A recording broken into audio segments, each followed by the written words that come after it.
আলহামদুলিল্লাহি রাব্বিল আলামিন ওয়াসসালাতু ওয়াসসালামু আলা রাসূলিহিল আমিন ওয়া আলা আলিহি ওয়া সাহবিহি আজমাইন, আম্মা বাদ। সম্মানিত উপস্থিতি, 2 দিনব্যাপী জমিয়তে আহলে হাদিস বাংলাদেশের যে কনফারেন্স, আপনারা পৃথিবীর বিভিন্ন দেশ থেকে বিভিন্ন আলোচক তারা পবিত্র কোরআনুল কারীম এবং হাদিসে মুবারাকার আলোকে অনেক গুরুত্বপূর্ণ আলোচনা আপনাদের সামনে পেশ করেছেন।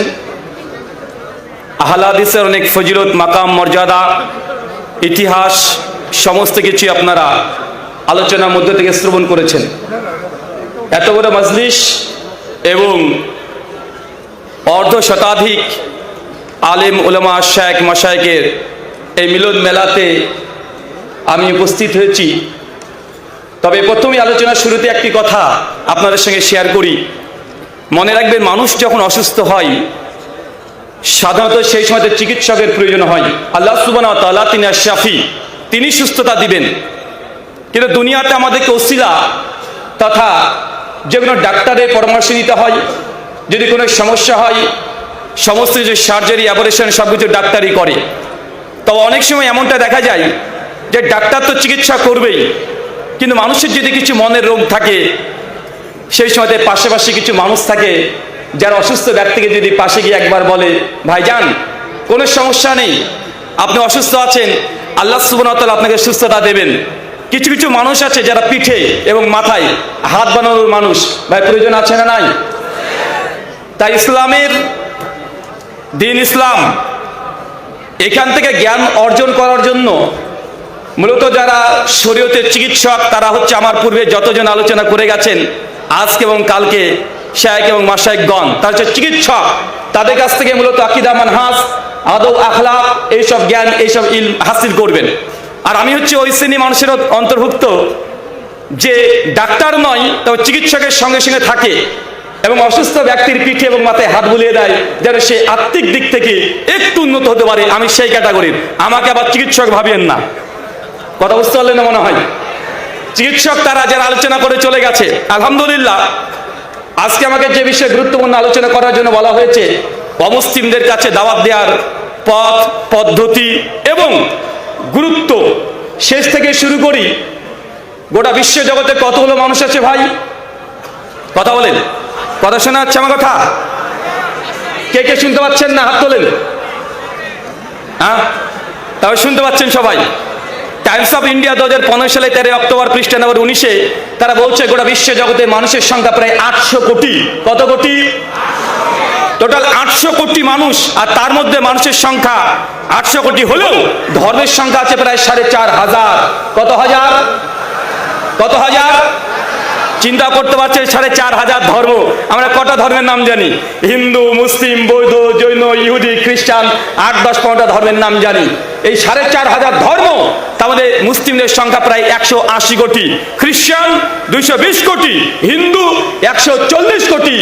এখন আমি অমুসলিমদের কাছে দাওয়াতের গুরুত্ব দিতে গিয়ে এই পরিসংখ্যান বললাম এই জন্যই যে গোটা বিশ্ব জগতে 800 কোটি মানুষের মধ্যে মাত্র 140 কোটি মুসলিম, 180 কোটি, অধিকাংশই সিংহভাগ তারা অমুসলিম। আছে না নাই? বাংলা ভাষাতে কথা বোঝে। আপনাদের বাংলাদেশে প্রায় 18 কোটি মানুষ। বাংলা ভাষাতে পশ্চিম বাংলা প্রায় 10 কোটি মানুষ কথা বোঝে। ত্রিপুরা, আসাম, বিহারের কিছু অংশ, ঝাড়খণ্ড আমাদের অংশ, আমাদের ভারতের প্রায় বাংলা ভাষায় বোঝে প্রায় 50 কোটি মানুষ। কত কোটি? কত কোটি মানুষ? প্রায় 50 কোটি। এই 50 কোটি মানুষের মধ্যে মুসলিমদের সংখ্যা মাত্র 22 কোটি। কত কোটি? তার মানে বোঝা গেল মুসলিম বাংলা ভাষী আছে 22 কোটি, কিন্তু বাংলা ভাষা বুঝে এমন মানুষের সংখ্যা প্রায় 50 কোটি। তার মানে 28 কোটি এখনো বাংলার জমিনে বাংলা ভাষা বুঝে বলতে পারে। 28 কোটি অমুসলিম আছে না নাই? আমরা তো মূলত মুসলিমদের দাওয়াত দেওয়ার জন্য আমরা অনেক মাদ্রাসা, অনেক মাকতব, অনেক মসজিদ আমাদের এই পৃথিবীতে, এটা যদি বাদ দেন শুধু বাংলা ভাষায় আছে না নাই? কিন্তু 28 কোটি অমুসলিম আমাদের সামনে সবসময় চলাফেরা করছে। আমরা তাদের সঙ্গে লেনদেন, ওঠা বসা করছি, তাদের সঙ্গে বন্ধুত্বের সম্পর্ক আছে, কিন্তু আপনি কখনো তাকে রবের দাওয়াত এখনো তো আমরা দিই নাই। 28 কোটি শুধু বাঙালি মুসলিম আছে না? তাই দাওয়াত দেওয়ার প্রয়োজন আছে না নাই? দাওয়াত দেওয়ার প্রয়োজন আছে। সহিহ বুখারী হাদিস নাম্বার 3339, আল্লাহ নবী উম্মতে মুহাম্মাদীর ফজিলত বর্ণনা করতে গিয়ে আল্লাহ নবী বলছেন, কিয়ামতের মাঠে নবী নূহ আলাইহিস সালামের সামনে তার উম্মতকে হাজির করা হবে।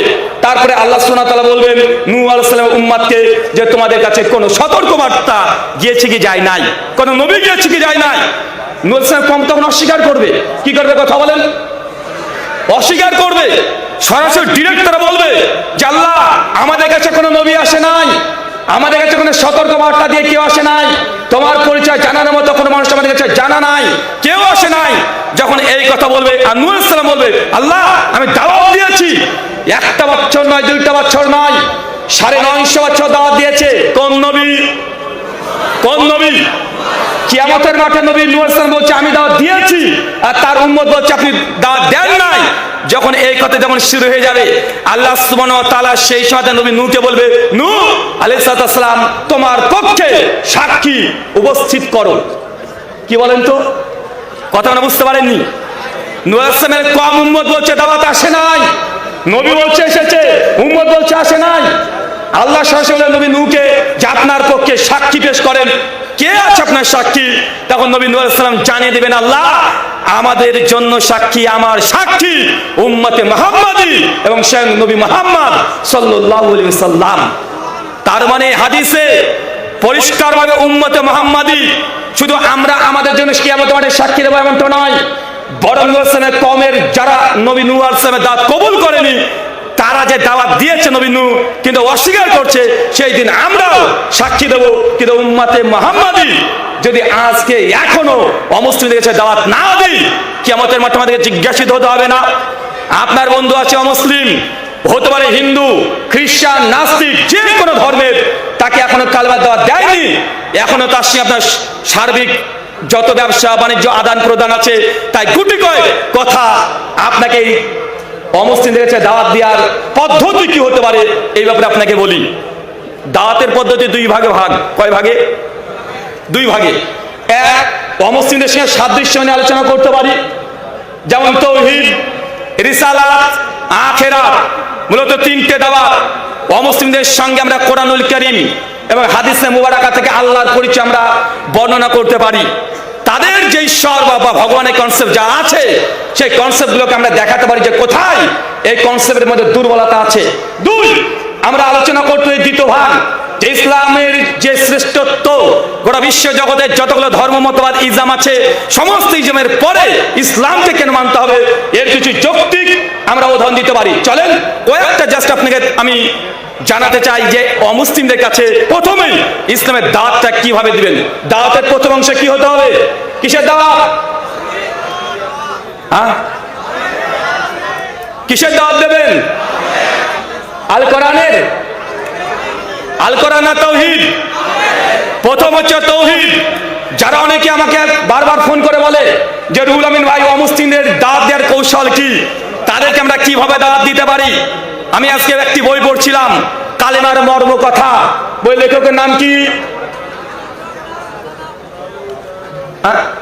কালেমার মর্ম কথা, এ বই লেখকের নাম কি?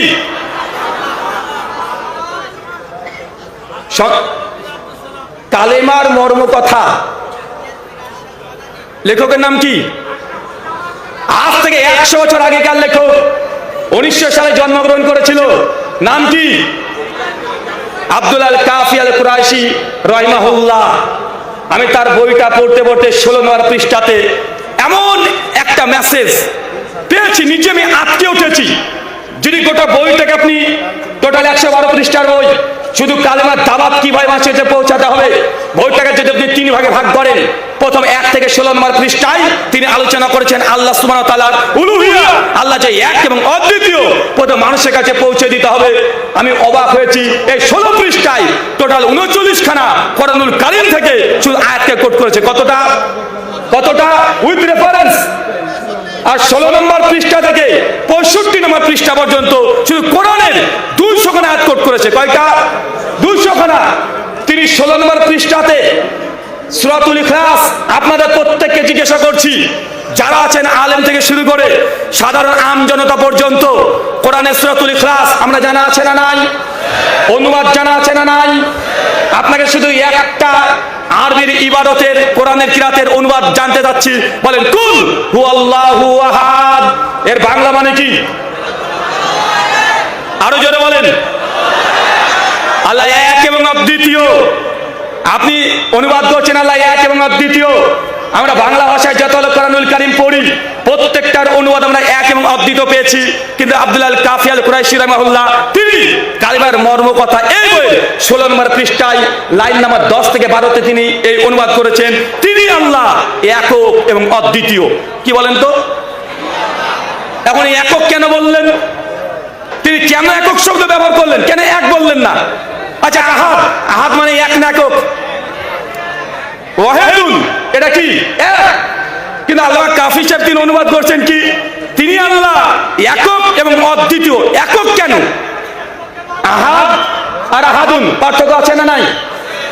যখন আহাদ বলছেন এটা শুধু নাম্বার বোঝায়, আর যখন আহাদ বলছেন নাম্বারের সঙ্গে সঙ্গে তার সিফাত, এগুলো বোঝায় কি বোঝায় না? তিনি অনুবাদ করে বলছেন আল্লাহ এখানে একক এই জন্যই কারণ আল্লাহ সুবহানাহু ওয়া তাআলা যখন ব্যক্তি হিসাবে এক, সত্তা হিসাবে এক, আল্লাহর গুণ, আল্লাহর বৈশিষ্ট্য, সিফাত সবগুলো এক।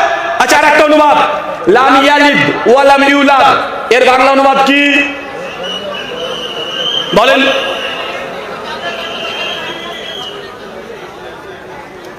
তিনি কাউকে জন্ম দেননি এবং তিনিও কাউকে জন্ম নেয়নি, এটা একটা অনুবাদ নাকি?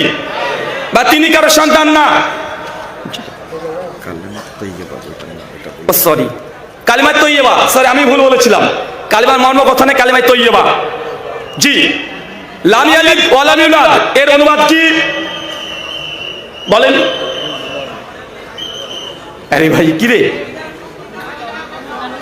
তিনি আল্লাহ কাউকে জন্ম দেননি বা তার কোনো সন্তান নেই এবং তিনিও কারো সন্তান না, এই অনুবাদগুলো তো পরিচিত, তাই তো? এই অনুবাদগুলো পরিচিত নয়? আল্লাহ কাফি সাহেব তিনি আলোচনা করছেন একই বইয়ের 16 নম্বর পৃষ্ঠায় সূরা ইখলাসের দ্বিতীয় অনুবাদ করে বলছেন তিনি সৃষ্টি হইতে স্বতন্ত্র ও পৃথক। এখন আপনাদের কাছে প্রশ্ন, আমরা শুনে আসলাম যে এই অনুবাদ, এটা নিয়ে কথা বলবো জাস্ট এই অংশটুকু নিয়ে, যে কেন তিনি অনুবাদ করলেন যে লাম ইয়ালিদ ওয়া লাম ইউলাদ, তিনি আল্লাহ সৃষ্টি হইতে পৃথক এবং স্বতন্ত্র। কেন?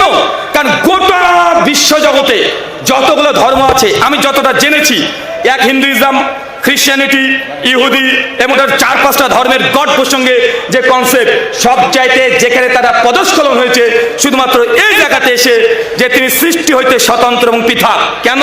চলেন একটা উদাহরণ দিই। আচ্ছা, পৃথিবীতে হিন্দুইজম একটা ধর্ম আছে, আছে না? তাদের ধারণা যে গোটা বিশ্ব জগৎ ঈশ্বর সৃষ্টি করেছেন। এখন সৃষ্টি তিনি কিভাবে করলেন? কারণ যিনি স্বয়ং ঈশ্বর, যিনি আল্লাহ হবেন, তিনি প্রথম, তিনি শেষ, তিনি ছাড়া অস্তিত্বে কিছু একটা সময় ছিল যে ছিল না। ভাই এটা হচ্ছে কি হচ্ছে না? আল্লাহ ছাড়া এমন একটা সময় সৃষ্টিবিহীন আল্লাহ ছিল কি ছিল না? আরো জোরে, ছিল কি ছিল না? এখন অমুসলিমরা এই প্রশ্নের জবাব দিতে পারেনি।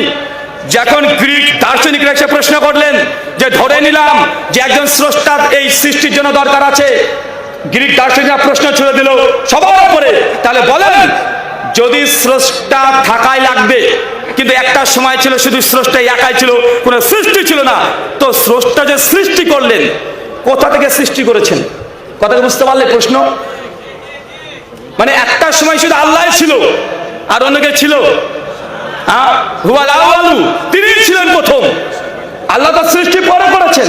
তো অমুসলিমদের কাছে যখন প্রশ্ন আসলো যে স্রষ্টা ছিল বুঝলাম, কিন্তু স্রষ্টা যে সৃষ্টি করলেন, সৃষ্টি করার জন্য পদার্থ লাগে কি লাগে না? ম্যাটার লাগে কি লাগে না? লাগে।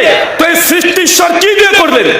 যখন ধার্মিকদের কাছে প্রশ্ন এসেছে তারা পরিষ্কারভাবে মুখ বন্ধ করে দিয়েছে যে এর উত্তর কি হতে পারে, যে আল্লাহ সুবহানাহু ওয়া তাআলা একটা সময় ছিল, তিনি ছাড়া কিছু ছিল না, যা ছিল শুধুমাত্র আল্লাহর অস্তিত্ব বিদ্যমান।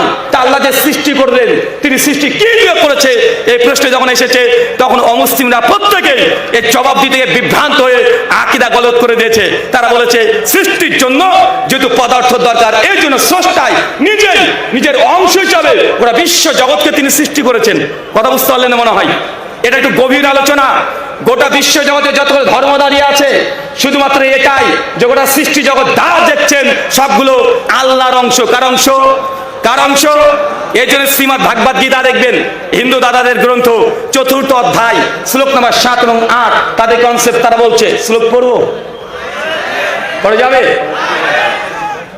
ইমাম বুখারী সহিহ বুখারীতে কিতাবুত তাফসীর হাদিস না 3635, সহিহ বুখারী হাদিস না 4556, কিতাবুল আম্বিয়া, সহিহ বুখারী কিতাবুল হুদুদ হাদিস না 6119। আল্লাহর নবী আলাইহিস সালাম একজন ইহুদি ব্যক্তি একটা নারী আর পুরুষকে ইহুদিরা রাস্তাতে মারতে মারতে নিয়ে চলে যাচ্ছে। আল্লাহর নবী তাকে ডাকলেন, কি অপরাধ, তাকে মারছো কেন? সঙ্গে সেই ইহুদি পণ্ডিতরা বলছে এই নারী আর এই পুরুষ দুজন জেনা করেছে। আল্লাহ নবী জবাব দিয়ে বলছে, জেনা যখন করেছে তো মারছো কেন তাদেরকে? তোমাদের তাওরাতে, তোমাদের শাস্ত্রে কি রজমের ব্যাপারে কিছু করা আছে, বলা আছে? ইহুদিরা অস্বীকার করছে যে না, আমাদের শাস্ত্রে রজমের কোনো আয়াত নেই, কোনো ভার্স নেই। যখন এই কথা বলেছে তখন আব্দুল্লাহ বিন সালাম নবমুসলিম, একজন খ্রিস্টান পণ্ডিত, তিনি মুসলিম হয়েছে, নবীকে বলছে আল্লাহ নবী ওনারা মিথ্যা কথা বলছে, আমি তাওরাত পড়েছি, তাওরাতে রজমের আয়াত আছে। আল্লাহ নবী বললেন তাওরাত নিয়ে আসো। তার সামনে তাওরাত নিয়ে আসা হলো। আল্লাহ নবীর সামনে এসে আব্দুল্লাহ বিন সালাম সঙ্গে সঙ্গে বলছে তাওরাত পড়ো। ইহুদিরা তাওরাত পড়ছে, পড়তে পড়তে পড়তে পড়তে যখনই রজমের আয়াত এসেছে হাত দিয়ে ঢেকে রেখেছে। কথা বুঝতে পারলেন মনে হয়? যখনই তোরা পড়ছে, রজমের আয়াত যখন চলে এসেছে হাত দিয়ে রেখে দিয়েছে, দিয়ে বলছে কই রজম তো আমাদের তাওরাতে নেই, তোমরা মিথ্যা কথা বলছো। আব্দুল সালাম বলছে ইয়া রাসূলুল্লাহ, ওনাকে হাত তুলতে বলেন, হাত তুলতে বলেন। যখন হাতটা তুলেছে ওই জায়গাতেই জেনাকারীকে পাথর মেরে হত্যা করতে হবে, রজম করতে হবে, ওই আয়াত জল জল করে উঠেছে। তার মানে ইহুদিদের প্রথম থেকে স্বভাব ছিল সত্যকে গোপন করা। এই জন্য শাইখুল ইসলাম ইবনে তাইমিয়া রাহিমাহুল্লাহ তার জবাবুস সহিহ খ্রিস্টানদের বিরুদ্ধে 788তে মৃত্যুবরণ করেছে। তিনি কমপক্ষে 3 খণ্ডের 1500 পৃষ্ঠা খ্রিস্টান ধর্মকে রদ করে তিনি আলোচনা করার পূর্বে এই হাদিস পেশ করেছে যে অমুসলিমকে যখন দাওয়াত দিতে যাবে, তারা যদি ইসলামের কালেমাকে যদি অস্বীকার করে, আল্লাহ তাওহীদকে যদি অস্বীকার করে, সেই সময় তাদের শাস্ত্র, তার ধর্মগ্রন্থ আপনি ব্যবহার করে তাদেরকে দাওয়াত দিতে পারবেন।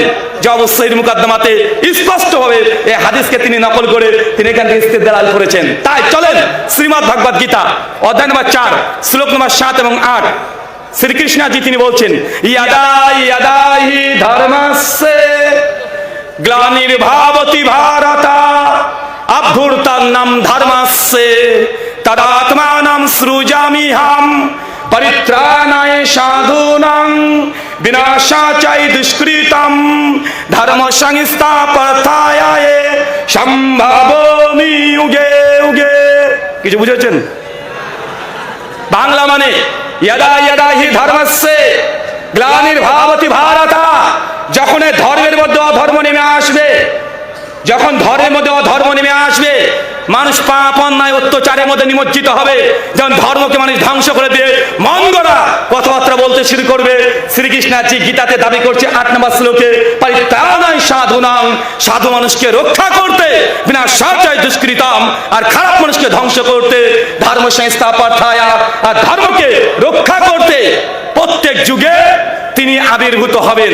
হিন্দু দাদাদের দাবি যে স্বয়ং ঈশ্বর, যে ধর্মের মধ্যে অধর্ম নামে সঙ্গে সঙ্গে ঈশ্বর আসমান থেকে, ওই জগৎ থেকে তিনি এই জগতের সঙ্গে ঈশ্বর চলে আসে। কি চলে আসে? এটা কি চলে আসছে? মানে স্রষ্টা সৃষ্টির মধ্যে চলে আসছে, মানুষের রূপ ধারণ করে চলে আসছে। ইসলাম হচ্ছে প্রথম থেকে এটাকে খণ্ডন করেছে। আপনাকে পরিষ্কারভাবে অমুসলিমকে দাওয়াত দেওয়ার পূর্বে তাকে একটু বুঝাতে হবে যে আল্লাহ সুবহানাহু ওয়া তাআলা কখনোই তিনি সৃষ্টির মধ্যে বা সৃষ্টির কোনো অংশ নয়। কারণ হিন্দু দাদারা মনে করছেন এই মানুষ, আমি আপনি সব আল্লাহর অংশ। কি অংশ? কথা বলেন। সব আমরা কি আল্লাহর অংশ? আর এখান থেকে খ্রিস্টানরা বলেছে স্বয়ং তিনি ঈশ্বরের পুত্র, স্বয়ং তিনি ঈশ্বরের পুত্র। আবার কেউ বলছে যে না, ঈশ্বর স্বয়ং মানুষের মধ্যে প্রবেশ করছে। যদি দাওয়াত দিতে যান, প্রথম হচ্ছে আল্লাহ সুবহানাহু ওয়া তাআলার সিফাত, আল্লাহ তাওহীদ, এই দুটো দাওয়াত আগে হবে। কোরআন মাজিদ এটা দাওয়াতের মূল জায়গা। কি বলেন তো? অনেকে বলেন যে ভাই সংস্কৃত কিভাবে শিখবো, সংস্কৃত আমি তো জানি না, ভাই আমাকে সংস্কৃত শেখাবেন। ভাই একটা দাওয়াত সেন্টার খোলেন যেন অমুসলিমদেরকে আমরা দাওয়াত দিতে পারি। আমার মূল কথা হচ্ছে এটা, দাওয়াত দেওয়ার পূর্বে অমুসলিমদের গ্রন্থ ঘাটাঘাটির পূর্বে কমপক্ষে কিতাবুত তাওহীদ আব্দুল ওয়াহাব নাজরী রাহিমাহুল্লাহর এই বইটা আপনার জন্য পড়া আগে জরুরি। কারণ যারা অমুসলিমদেরকে নিয়ে দাওয়াতি কাজ করতে গিয়েছে, যদি নিজের আকীদা যদি ঠিক না হয়, আপনি যখন অমুসলিমদের বই ঘাটাঘাটি করবেন বা আপনি বিভ্রান্তি হবেন কি হবেন না? হবেন কি হবেন না? আগে হবেন। তাই যদি দাওয়াত দিতে যান, আগে আপনাকে আকীদার উপরে মজবুতি নিতে হবে। প্রত্যেকটা আল্লাহ সুবহানাহু ওয়া তাআলা উলুহিয়্যা, রুবুবিয়্যা, আসমা সিফাত তিনটে জায়গাতে কঠিন যদি জ্ঞান অর্জন না করতে পারেন, তাহলে আপনার পদস্খলন হতে পারে। তাই সাধারণ জনতা যারা আছে, আমি আপনাদের কাছে নসিহত করব, অমুসলিমদের ধর্মগ্রন্থ শাস্ত্র ঘাটাঘাটির জরুরত নেই। আপনার দাওয়াত হবে একমাত্র কোরআনুল কারীম, আল্লাহ সুবহানাহু ওয়া তাআলার কালাম দিয়ে। কি দিয়ে কথা বলেন? আর দুই, নবী সুন্নাত দিয়ে, হাদিস দিয়ে। বাংলাদেশ জমিয়তে আহলে হাদিসের কাছে আমার আবদার, আমার কাছে কমপক্ষে আমার এই 10 বছর জার্নি, 2015 থেকে 2025 এই আলোচনার জগতে আছি। হিন্দু, নাস্তিক, খ্রিস্টান ওদের সঙ্গে আমরা আলোচনা করি। এ নিয়ে বাংলাভাষী অনেক মানুষের মধ্যে, তালেবে ইলমের মধ্যে একটা জজবা আমি লক্ষ্য করি। আমাকে না হলেও প্রত্যেক বছরে কয়েক শত যুবকরা আমাকে বারবার বলে, ভাই অমুসলিমদের সঙ্গে দাওয়াত দেওয়ার কৌশলের উপরে একটা ক্লাসের ব্যবস্থা করতে বা একটা ট্রেনিং সেন্টারের ব্যবস্থা করতে। আমার আবদার, জমিয়তে আহলে হাদিস শুধুমাত্র আকীদা মানহাজ মুসলিমদের সংশোধন নয়, গোটা বিশ্বে যত কোটি মানুষ আছে, যত ইসলাম আছে, হতে সেকুলারিজম, লিবারিজম, এগুলো অত্যাধুনিক একটা ধর্ম, হিন্দু ধর্ম, খ্রিস্টান ধর্ম, তার চাইতে এই যে হিউম্যানিজম, এটা অনেক ভয়ঙ্কর ভাবে রূপ ধারণ করেছে না ভাইজান? স্কুল ইউনিভার্সিটিতে সবাই বলছে, যদি বলেন যে ভাই তুমি কি মুসলমান, তুমি কি হিন্দু, পাশাপাশি তারা যে মত প্রচার করছে হিউম্যানিজম, আমাদের ধর্ম হচ্ছে মানবতার ধর্ম, বা প্রচার করছে কি করছে না? একটা হিন্দুরা পরিষ্কার ধর্মের মধ্যে আছে, খ্রিস্টান ধর্মের মধ্যে আছে, কিন্তু আধুনিক যত মতবাদ আছে, ফ্যামিলিজম বলেন, লিবারিজম বলেন, সেকুলারিজম বলেন, কমিউনিজম বলেন, সবগুলো এক একটা ইসলামের জন্য চ্যালেঞ্জ। তাই আধুনিক যতগুলো মতবাদ আছে এবং পাশাপাশি যত ধর্ম আছে, সমস্ত ধর্মের মধ্যে ইসলাম যে একমাত্র আল্লাহ যে জীবন ব্যবস্থা, কেন আর বাকি যত মতবাদ ইসলাম দর্শন আছে তাদের যে প্রতি কমে আছে বা দুর্বলতা আছে, এর জন্য যুবকরা অনেকে জানতে চায়।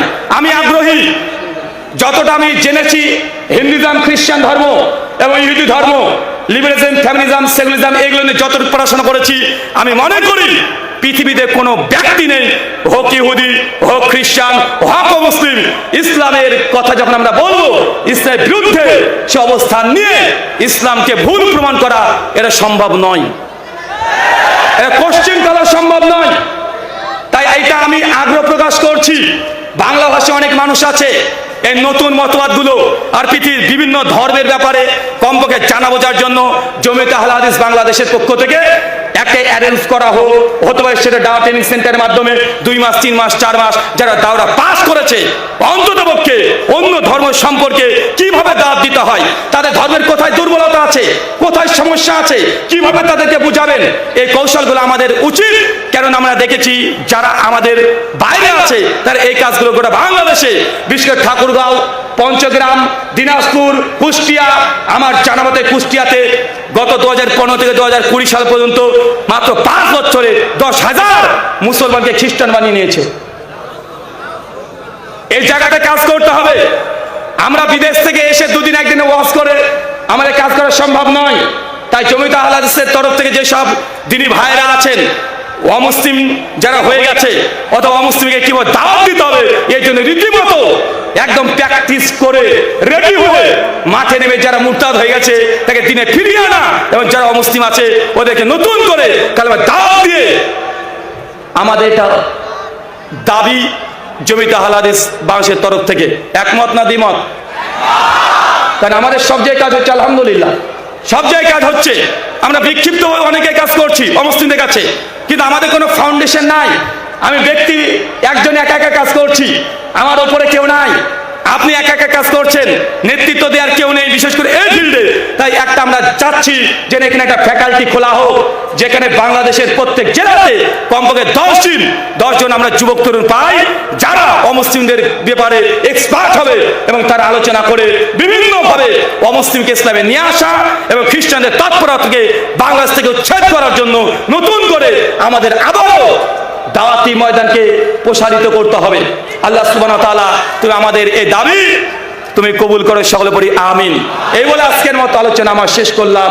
ওয়ামা আলাইনা ইল্লাল বালাগ। আসসালামু আলাইকুম ওয়া রাহমাতুল্লাহি ওয়া বারাকাতুহু।